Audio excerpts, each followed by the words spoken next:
Alrighty, so I didn't do a video yesterday for day 4, so this will be day 4 and 5 of CDL University. I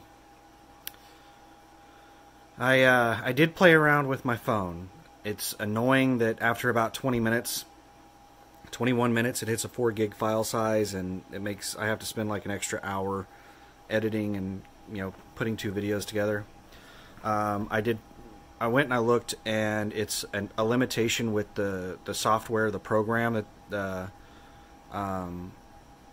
Android uses to do videos. So I could probably download another program to record videos with.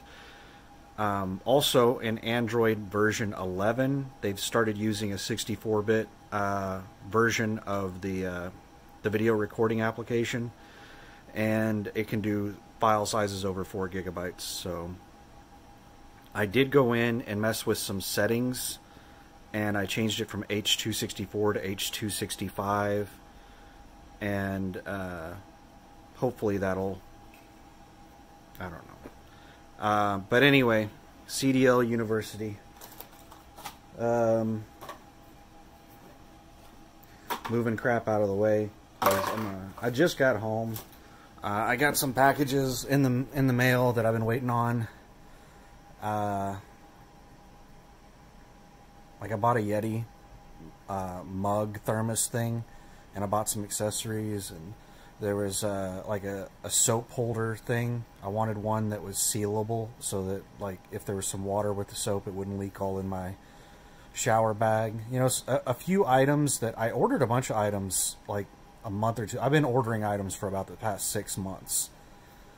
But every time I notice something that I'm missing, and I'm trying to put my shower bags and everything together, and as I'm running across things that I'm missing, I'm trying to get them ordered. But we're getting toward crunch time where I might have to activate some Amazon Prime and do some 2-day shipping to get any more items that I'm missing throughout the remainder. And man, I haven't really thought about that until just now when I said it. I have so much crap to do and so little time.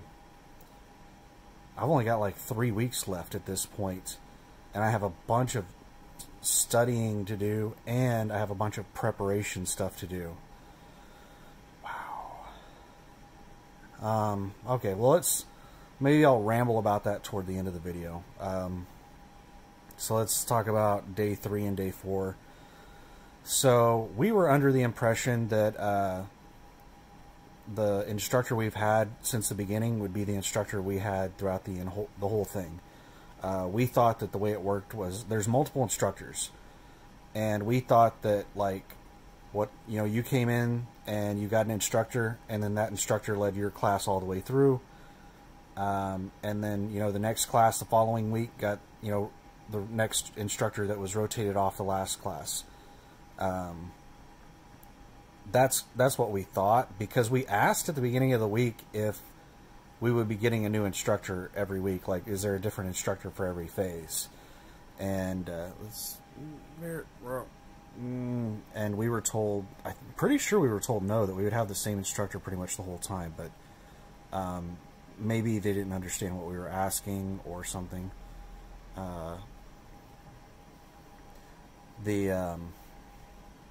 But that's not the case. So the instructor we had for the first three days of classroom, we were told, his name's Gary, we were told that he usually doesn't teach or do anything. They're just a little short-handed now. He's the director of training or whatever, and he fills in when necessary, but he mainly coordinates stuff and manages all the trainers and stuff like that. So we had Cindy. Cindy said that she works there part-time, and she mainly does the first couple of days of driving. And they also had an instructor that decided to take some time off. I think they've had a couple of instructors that, I think one of them quit and one of them decided to take time off or something. They're basically a couple of instructors short right now. Or no, one of them's sick or something, and then the other one decided to cut their hours back. I don't remember but they're a couple of instructors short, so they're in the process of hiring a new instructor called Russ. And this is Russ's like second week.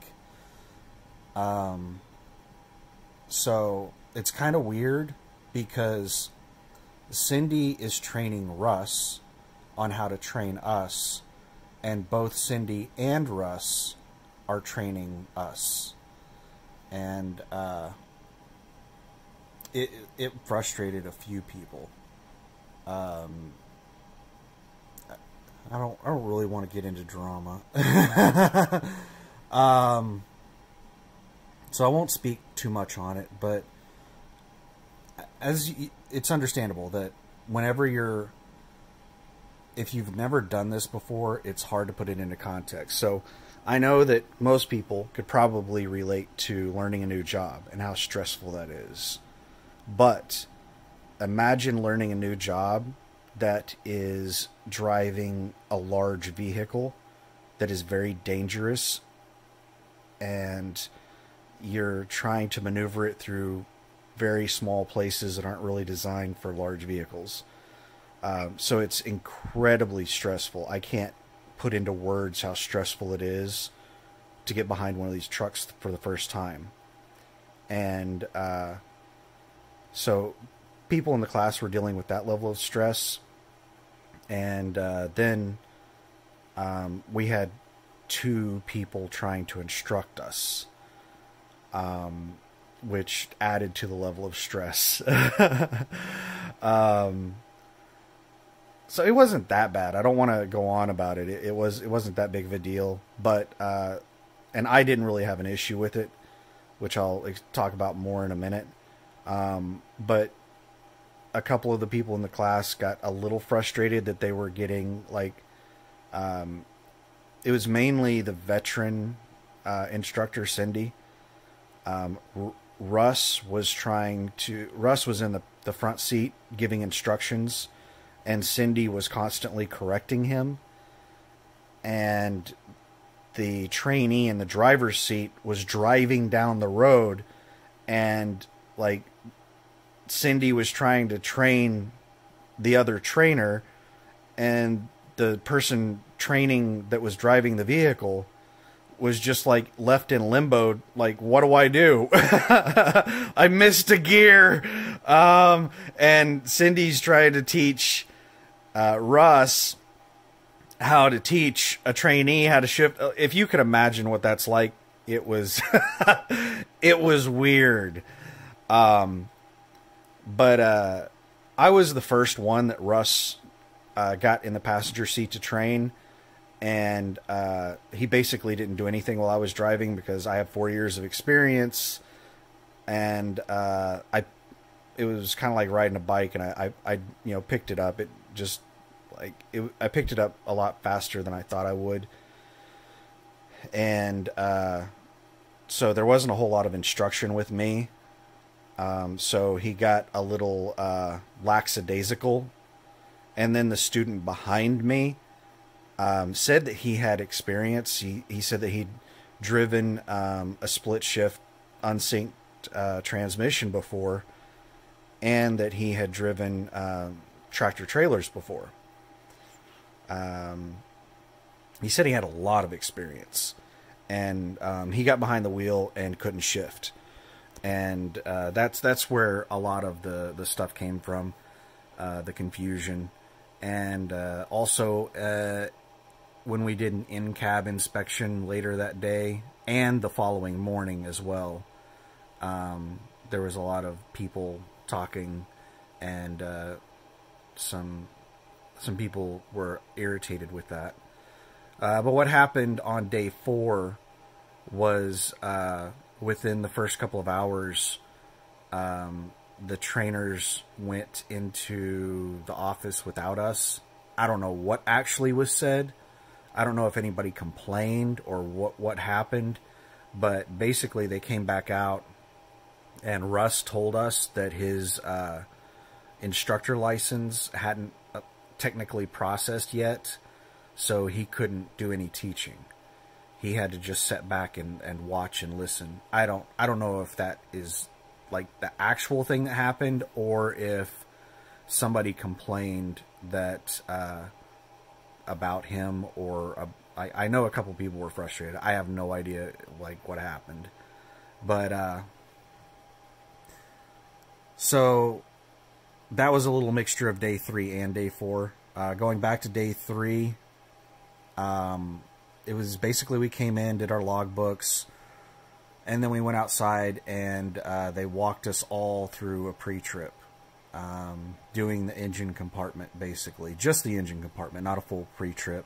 We each did it, and they walked us through it, and then one of us did an in-cab inspection, and they walked that one person through it. And then we went out and drove. Cindy asked if any of us had previous driving experience, and myself and another guy said yes, we had previous experience. And actually 3 of the 4 people said they had experience. But turns out one of them that said he had experience had not driven anything with a splitter. I don't even know if it was an unsynced transmission.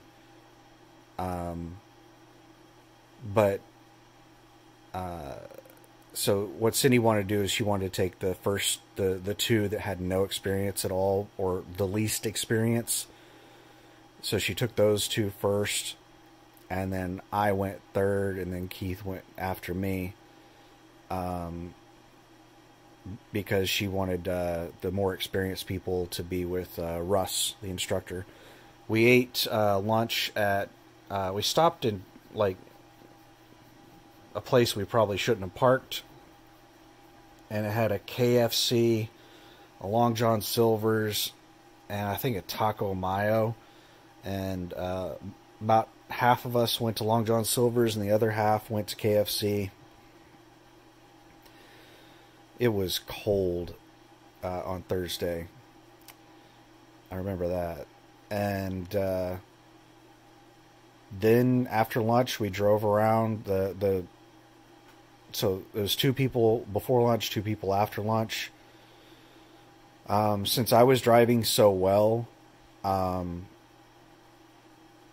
Cindy told Russ she showed him some route to take me on where she takes people that know what they're doing, like a more advanced route or something. And they had me do like a decent amount of driving on stuff, because I was driving well. But what was I going to say? There was something that came to my mind. I want to finish my thought before I said it. I can't remember it now. But that was basically it. We just took turns driving. Oh, what I was going to say is, I was like, one of the things I was thinking was, how in the world are all of us going to fit in one of these tractors? Like, are we all going to lay down in we technically have to be belted in when the truck's moving. Are we all just going to be like laying on a bed with because the beds, the sleepers in these trucks, they have netting that you pull over you, and then they have a couple of seatbelt buckles that you buckle in. So when somebody's sleeping in the back, they belt in with that net. And I was like, it's going to be really awkward to have like 4 people laying in a twin bed with this strap across us. I was like, do they have like custom tractors that have seats in them, or are we like gonna wait here while one person goes out at a time? Like, how is this gonna work? And they have 4 seats in the back. They've ripped the sleepers out, and they have basically custom seats in the back of all the tractors. So these tractors can fit 6 people at a time with seats and belt buckles. And that was pretty cool. So day 4 was pretty much exactly the same as day 3. We just all took turns driving. I started the day, and Cindy had me driving Like, what was really weird and just a slight bit irritating is that I kept getting, like, contradicting instruction. So I think what it is we have people who are trying to learn how to shift, and then you have me where they're trying to teach me, like, week 3 stuff or something. I don't know. But basically, my shifting is fine. They're not teaching me how to shift. And, like, I know how to drive the truck, but they're teaching me how to pass the CDL test, things the instructor's going to look for. So one of the things that they were having us do was, like, stop a quarter a mile. They had us, like, going under 10 miles an hour a quarter mile away from a stop sign or a light. And they had us driving way under the speed limit. Well, I was doing that when I was driving because that's what they were teaching us.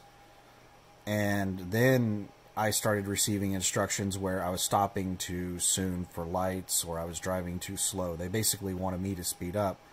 But then at times it seemed like they forgot that they told me that. And they told me that I was stopping too soon. And they started telling me that, you know, I'm going too slow. I'm impeding traffic and stuff like that. So it was, I didn't call it out. I'm just I'm trying not to rock the boat or create any drama or anything. But it's a little frustrating to get the contradictory. You know, all I want to do is get my CDL, pass this class. That's it. So I'm trying to sift through the crap. But the contradictory directions that I'm given are a little annoying. But it's not too bad. It's not too terribly bad. Cindy is one of those people that just likes to talk. It was really frustrating whenever Russ was up in the front seat because we're all trying to listen to what the person that's driving and being trained, what they're being told, so that we can, you know, learn from that as well. And Cindy was basically kind of undermining Russ by talking the entire time. And she would sit there and lean over and whisper to you and be like, yeah, he should have done this or he should have done that. Or, you know, Cindy's a little bit annoying. And Russ didn't handle it well when Cindy would call him out on stuff. And he'd just be like, you know, are you going to let me train? It got a little cringy in there. So our little class probably is not normal. I doubt that many classes have instructors being trained in the class as well.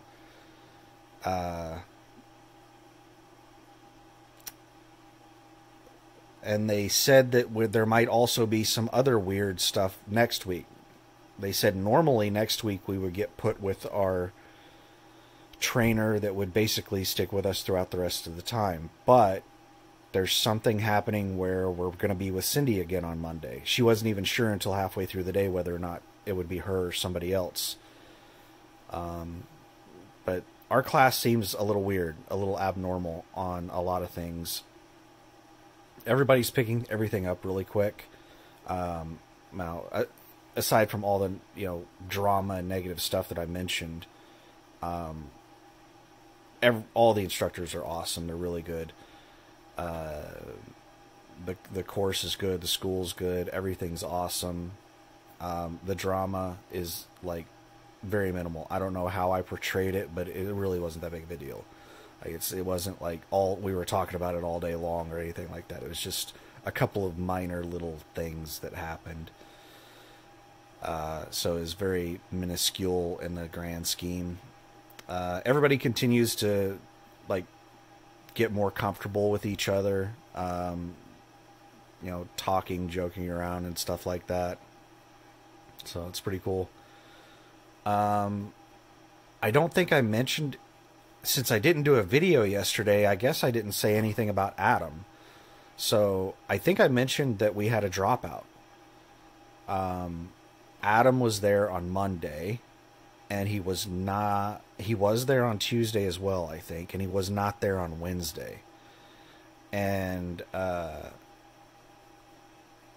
Keith asked Gary, like, is Adam coming in at noon at lunch? When we went to lunch, he's like, is Adam coming in today?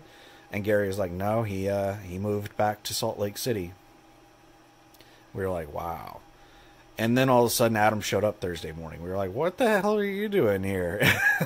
And he said that he had some kind of family emergency, and he was halfway to Salt Lake City, and he was on the phone with some relatives, and they told him to just basically go back and finish school. And it wasn't, big a deal enough to, drop out and, come to Salt Lake City. They said that the family could handle it, and so he came back and rejoined the class.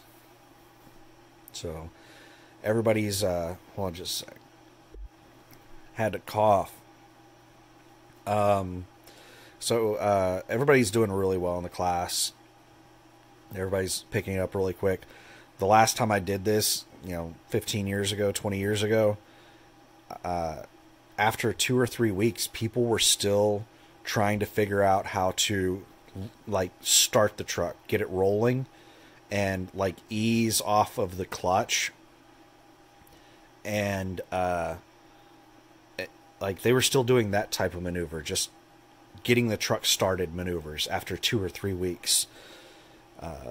It was, everybody's picking it up so much faster this time than last time. So these guys are doing great. I need to break a bunch of bad habits, like holding the steering wheel with 2 hands. Whenever I do turns, I'm used to basically palming the wheel.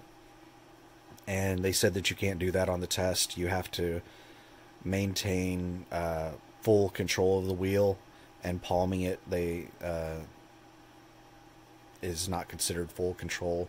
And you have to always have a hand on the wheel, full hand on the wheel. So if you're like shifting and using your turn signal at the same time, even though you kind of have 2 fingers, 3 fingers on the wheel, that's not considered a full hand. It's a bunch of little stuff like that I need to correct for the test. Not for actual driving, because nobody actually drives like that. Well, there might be some people. But for the test, there's a bunch of really weird stuff. And they told me that if the light turns yellow while I'm rolling up to it, to just basically lock up the brakes. Don't run a yellow. They said just throw the instructor through the windshield, lock up the brakes. Yeah. I don't know. There's a bunch of little weird stuff, but these people deal with the testing facilities all the time, so they know what you have to do to pass the tests. And they said that, like, they were talking about the testers, and they said that the testers aren't required to have a CDL. They just like take some tests to be certified testers or something like that, and they're not required to have a CDL, so they can't actually drive these trucks themselves, most of them. And they just have a checklist that they go down and mark off whether you did it or not. And I'm not even sure that they fully comprehend what it is that you're doing. So it's kind of weird. I would expect that someone that was enforcing something like this would have, the ability to actually do it. It sounds weird to me. But the reason I'm making this video, I'm procrastinating. I have so much to do this weekend. I have 3 of 8 assignments done. So since I'm tired right now, what I'm going to focus on tonight is getting the other 5 assignments done. And then after I'm well rested, tomorrow I'm going to start memorizing the pre-trip. I hope to have the majority of the pre-trip memorized this weekend. If I can get the whole thing memorized, great. If not, I want to have the majority of it memorized this weekend. And then what I really need to do is I need to put a list together of all of the crap that I need to have done by the time that I leave, because if you've watched any of my videos, you know how bad my memory is. Like, I forget all kinds of stuff. And what'll end up happening if I don't put a list together is it'll be like the weekend before. There'll be the weekend before I'm heading off to USA Truck or whoever I go to, and I'll be sitting there thinking, all right, what did I forget to do? And then I won't remember it until I'm halfway there. I'll be like, crap, I forgot to put my cameras, I forgot to like forward a port for them so that I got access my cameras on the WAN or something like that. I should end the video right now, but I'm probably ramble for about 5 more minutes.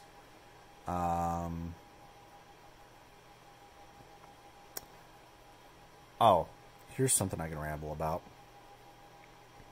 Whenever people were complaining this morning about the dueling instructors, they also complained about me chiming in. Whenever one of the people was doing the in-cab inspection, I'll just say, they got sorry, I'm back. They got really frustrated whenever they were doing the in-cab inspection because both instructors were giving them instruction, and because both instructors were giving instruction, they kind of got lost on what they were doing. And so whenever they started skipping to the next thing, I said, well, I chirped, I popped in and I said, well, you need to finish the window. You didn't call out, all the stuff on the window, and you didn't do this. And I think there were 2 different occasions where they skipped over a step, and I called it out. And so they complained about me as well. They said that I was a third voice. So I basically I'm trying, like, I see a lot of things that are happening, and I've been like trying. I don't want to be that, I know how irritating it can be to have somebody who has already like been through something, having them in a training class because they're, a know-it-all, and they're going to be chiming in on everything. It's like, Daniel, we know you know the answer. Let everybody else answer type stuff. So I have been trying not to speak up throughout pretty much all the class. And because I wasn't like volunteering answers, Gary, the instructor that did our classroom, started calling me out directly to answer questions. So I've been like making an effort not to be that know-it-all, but the reason I jumped in on the in-cab inspection was because they were missing a lot of it. And I was like, this is a learning experience for me, and it was kind of, irritating that it wasn't being done properly, because, then I'm not learning properly.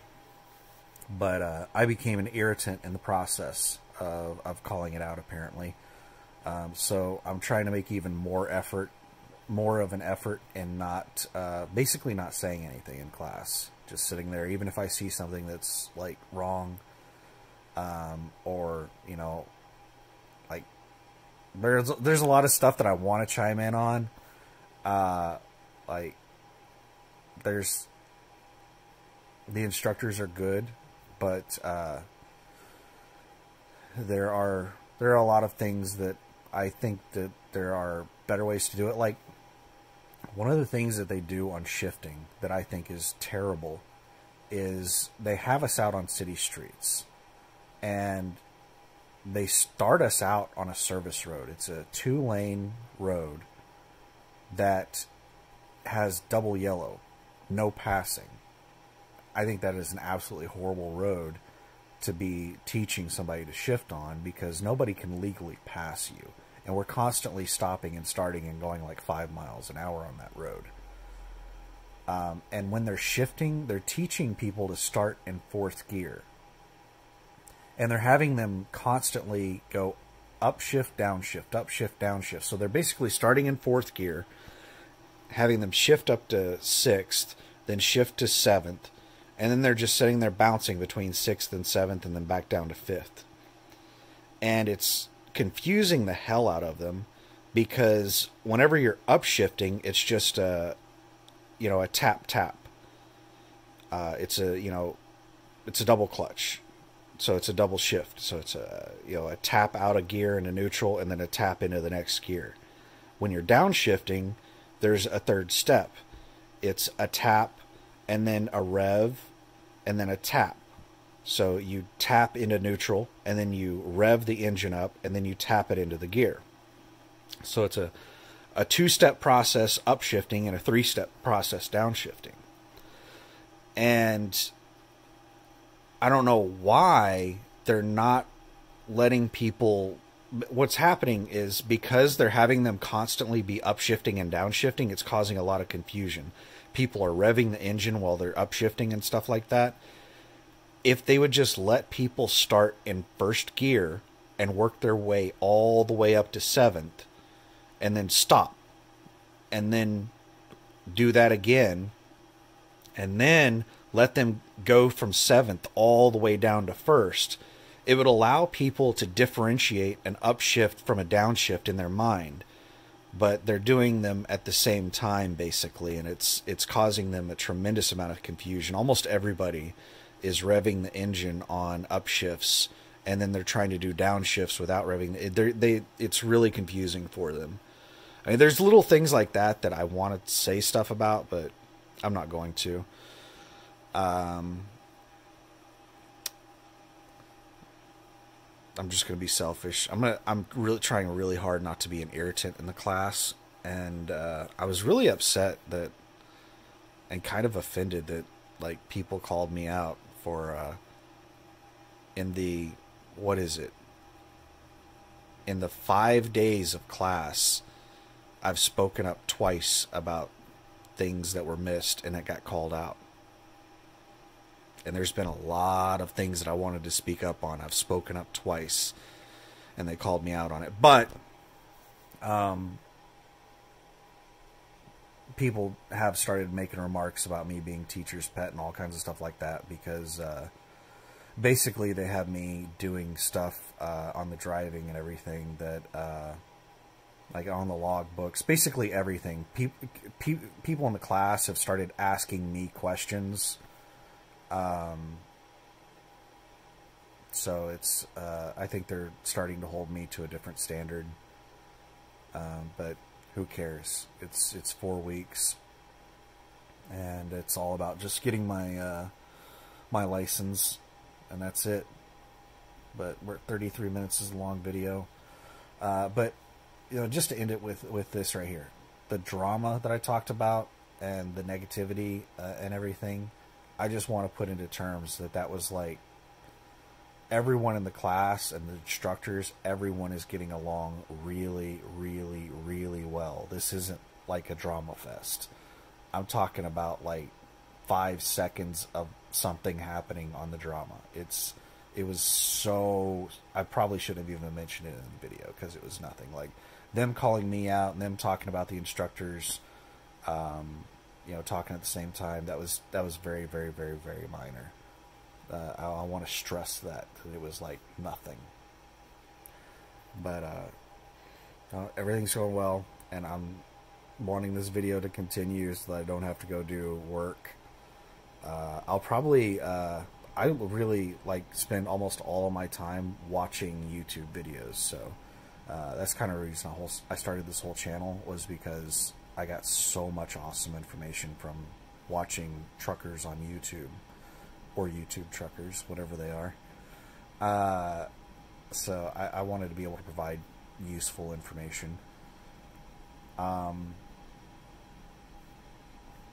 So that's probably what I'm going to do while I'm doing the assignments, because all the assignments are these quiz questions at the end of a chapter, just answering A, B, C, D on each question. There are like 15 questions at the end of each one. I'm just going to go through, answer the ones that are obvious, and then look up the remaining ones and knock out the 5 assignments. And that's all I'm planning to do tonight. I might be able to do that in an hour or two. And then tomorrow, I'm really dreading memorizing that pre-trip. But thanks for watching. Good night. Have a great weekend. All that good stuff.